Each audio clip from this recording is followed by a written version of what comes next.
Hello student, कैसे हैं आप सभी लोग। उम्मीद है आप लोग बहुत अच्छे होंगे। दोस्तों, आज की इस वीडियो के अंदर हम डिस्कस करेंगे बीएससी फर्स्ट ईयर बॉटनी के फर्स्ट सेमेस्टर में आपका थ्योरेटिकल पेपर आता है माइक्रोबायोलॉजी एंड प्लांट पैथोलॉजी।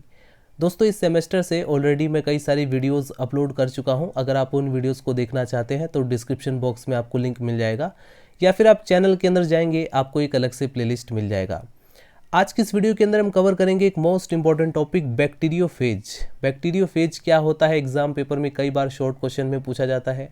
कई बार बैक्टीरियोफेज का डायग्राम ड्रॉ करने के लिए दिया जाता है, और कई बार लॉन्ग क्वेश्चन में आपसे 7.5 नंबर या 10 नंबर में पूछा जाता है व्हाट इज बैक्टीरियोफेज। बैक्टीरियोफेज क्या है, इसकी स्ट्रक्चर, इसका मल्टीप्लिकेशन, या इसकी जो लाइफ साइकिल के अंदर आने वाली, जो जीवन चक्र के अंदर आने वाली दो स्टेजेस है, lytic and lysogenic life cycle, उन दोनों को एक्सप्लेन कीजिए। तो कई बार इस पर लॉन्ग क्वेश्चन में भी आता है, शॉर्ट क्वेश्चन में भी आता है, इसलिए ये टॉपिक मोस्ट इंपॉर्टेंट है। तो चलिए वीडियो को स्टार्ट करते हैं। यदि आप बीएससी के कॉन्सेप्ट को हिंदी में समझना चाहते हैं तो आप इस चैनल से जुड़ सकते हैं। हेडिंग डाल लीजिए बैक्टीरियोफेज इंट्रोडक्शन। सबसे पहले आपको इंट्रोडक्शन देना है कि बैक्टीरियोफेज क्या है। बैक्टीरिया पर इन्फेक्शन करने वाले जो वायरस होते हैं उन्हीं को बैक्टीरियोफेजेस कहते हैं। यह टोर्ट ने 1950 तथा डी हैरल ने 1970 के द्वारा सर्वप्रथम देखा गया। उन्होंने बताया कि बैक्टीरिया एक वायरल डिजीज द्वारा सफ़र करते हैं। डी हैरल ने एक पेचिस के रोगी के मल को इमल्सिफाइड किया तथा फिर इमल्शन को बैक्टीरिया फिल्टर द्वारा उसको छाना। उन्होंने देखा कि इस फिल्ट्रेट में कुछ ऐसी सूक्ष्म वस्तु है जो कि डिसेंट्री जर्म्स को नष्ट करते हैं। उन्होंने इसका नाम बैक्टीरियोफेगम इंटेस्टाइनल रखा। इसे बैक्टीरियोफेजेस के नाम से पुकारा। आज के युग में बैक्टीरियोफेज का जो स्टडी है वो इलेक्ट्रॉन माइक्रोस्कोप के द्वारा विस्तृत रूप से किया गया। इसमें एक हेक्सागोनल हेड होता है तथा एक लंबी टेल तथा अपेंडेजेस होते हैं। ये पुनः विस्तृत रूप से अध्ययन किए गए तथा इनकी कई किस्में, कई सारी वैरायटीज़ जैसे T1, T2, T3, T4, T6, T7 आदि बतलाई गई। ये 100 मिली माइक्रोन से 20 मिली माइक्रोन तक व्यास तक लंबाई में होते हैं। केमिकली यानी रासायनिक रूप से इसके जो हेड होता है उसके उस वाले भाग में डीएनए तथा बाहरी जो आवरण होता है, जो कवरिंग है, वो प्रोटीन का बना होता है। T4 फेज बैक्टीरियोफेजिस एक कॉम्प्लेक्स, एक जटिल वायरस है। यह बैक्टीरिया एस्चेरिचिया कोलाई को संक्रमित करती है। T4 में भी एक हेड व टेल होती है। इसमें हेड जो होता है वो लंबा आइसोहेंड्रोन शेप का होता है, आकृति का, तथा 1250 एंगस्ट्रोम लंबा, 850 एंगस्ट्रोम चौड़ा होता है। इस फेज की प्रोटीन लगभग 2 समान उप इकाइयों की यानी 2 सब यूनिट्स की बनी होती है।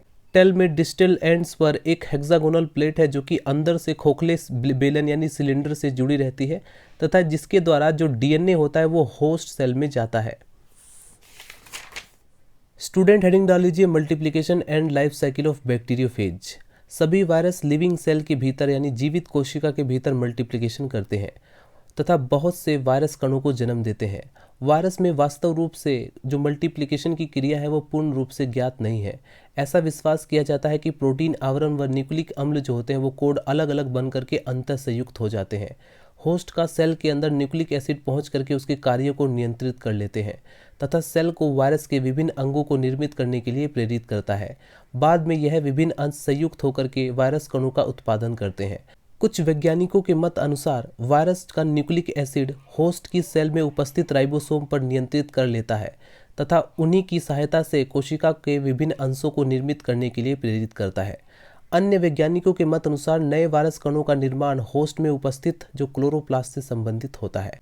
अन्य वायरस के समान बैक्टीरिया को संक्रमित करने वाले वायरस अथवा जीवाणु भोजी यानी बैक्टीरियोफेज एक गुणक की जीवित कोशिका के अंदर ही होता है। इसमें 2 प्रकार के जीवन चक्र पाया जाता है। पहला है लाइटिक लाइफ साइकिल, दूसरा है लाइसोजेनिक लाइफ साइकिल।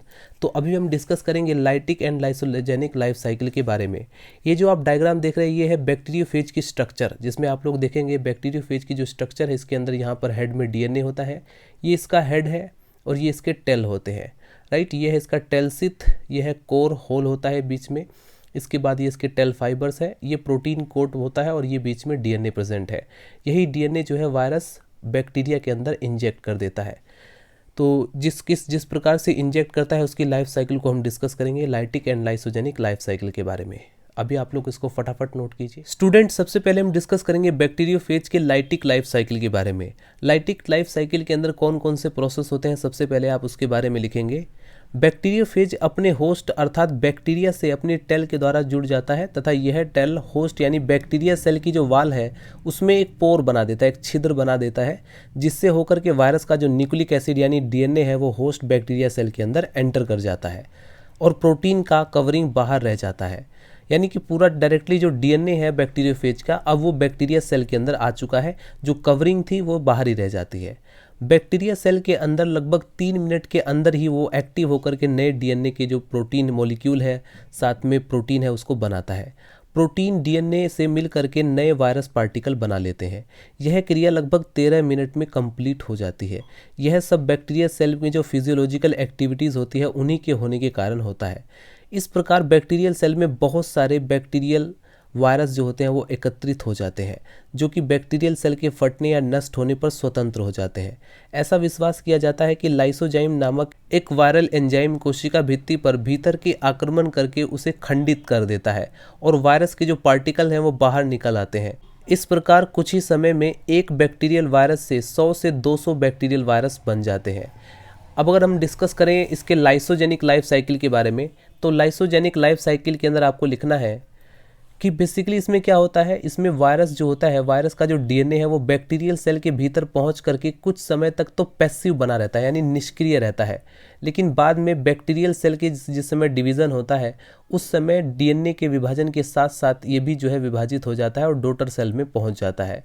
कुछ समय पश्चात स्वयं ही जो डॉटर सेल का जो वायरस है वो डीएनए पुनः एक्टिव हो जाता है और एक्टिव होने के बाद इसके अंदर ये सभी क्रियाएं संपन्न होने लगती हैं जो कि लाइटिक लाइफ साइकिल के अंदर हुई थी। यानी कि जैसे ही वो डीएनए एक्टिव हो जाएगा तो वो अपने ही जैसे कुछ डीएनए और प्रोटीन का निर्माण करेगा, फिर डीएनए और प्रोटीन आपस में जॉइंट होकर के नए वायरस पार्टिकल बनाएंगे और फिर उसके बाद जैसे ही बैक्टीरियल सेल भ्रष्ट हो जाती है तो वो जो वायरस के पार्टिकल्स हैं वो फ्री हो जाएंगे।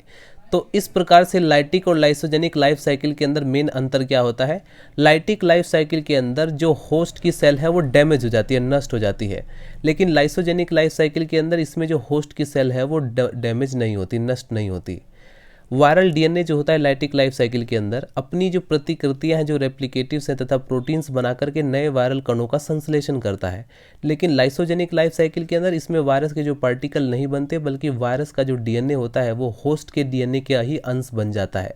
राइट, तो ये मेन डिफरेंस होता है लाइटिक और लाइसोजेनिक लाइफ साइकिल के अंदर। तो आज की इस वीडियो के अंदर हमने बैक्टीरियोफेज के बारे में डिस्कस किया, इसकी lytic and lysogenic life cycle के बारे में डिस्कस किया, इसके मल्टीप्लिकेशन का मेथड डिस्कस किया। मिलते हैं स्टूडेंट्स नेक्स्ट वीडियो में। अगर आपका कोई भी डाउट हो तो आप लोग कमेंट सेक्शन में कमेंट करके पूछ सकते हैं।